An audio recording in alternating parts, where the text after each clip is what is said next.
Гречка, яғни қарақұмық. Қарақұмық жарма дақылдар ішіндегі маңыздылардың бірі. Оның жармасы диеталық, дәмді тамақ, дәнінде 9% белок, 70% крахмал және 1,6% май, сондай-ақ дәрумендер мен минералды заттарға өте бай. Оның биіктігі 15-70 см, сабағы тік, көп бұтақталған. Жүрек тәрізді жапырағы кезектесіп орналасқан. Ақ не қызғылт түсті гүлдері жапырақ қолтығынан жетіледі. Шілде айында гүлдеп, тамыз айында жеміс піседі. Қарақұмық жылу және ылғал сүйгіш дақыл. Топырақ температурасы 12-15 градус болғанда көктеп шығады екен. Қарақұмық суыққа төзімсіз өсімдік. Оның көгі 1-2 градус суықтың өзінде үсікке шалдығады екен.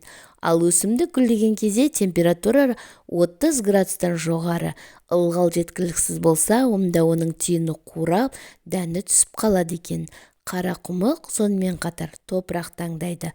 Ол көбінесе қара және қызғылт қоңыр топырақта жақсы өсіп, мол өнім береді екен. Сондықтан топырақ қышқылдығы pH 5-6,5 болуы керек екен. Қарақұмықтың отаны Үндістан мен Непал. Онда олар оны біздің дәуірімізге дейінгі 3000 жыл бұрын өсіре бастады. Көптеген ғасырлардан кейін қарақұмық Қытайда, Жапонияда және Кореяда пайда болды. 11 ғасырда Еуропа елдерін жаулап алды. Еуропада қарақұмық бал өсімдігі ретінде өсіріледі, ал тұқымдары дәріханаларда дәрі ретінде сатылады екен. Қарақұмық ботқасы Ресейде танымал. Сондықтан Ресей әлемдегі ең ірі қарақұмық өндірушісі болып табылады. Қарақұмық экологиялық таза азық-түлік өнімі. Ол генетикалық модификацияланбаған. Оны өсіру кезінде химиялық тыңайтқыштар мен пестицидтер қолданылмайды. Зауыт арам шөптерден қорықпайды екен. Қарақұмық өте пайдалы өнім. Қарақұмықтағы барлық қоректік заттар сіздің денсаулығыңызға өте пайдалы.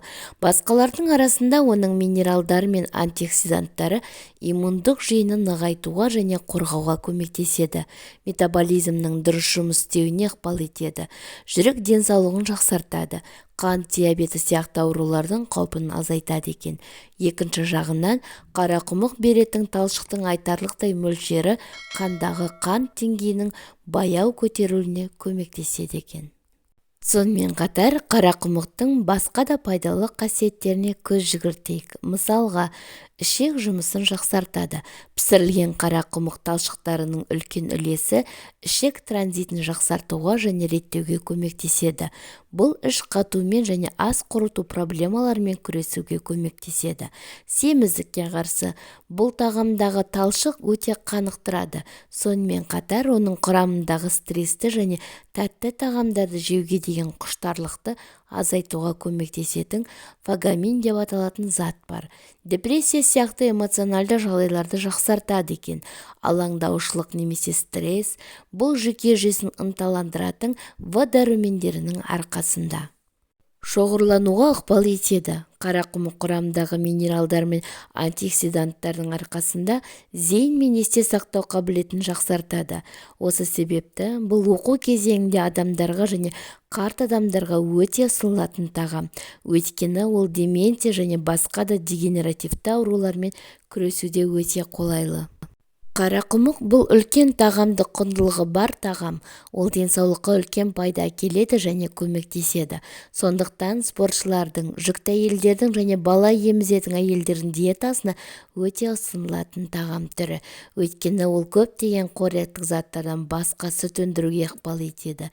Бұл вегетариандық немесе вегетариандық диетаны ұстануға адамдар үшін өте қолайлы және тіпті ең жақсы нұсқалардың бірі болып табылатын целиак, өйткені оның құрамында глютен жоқ.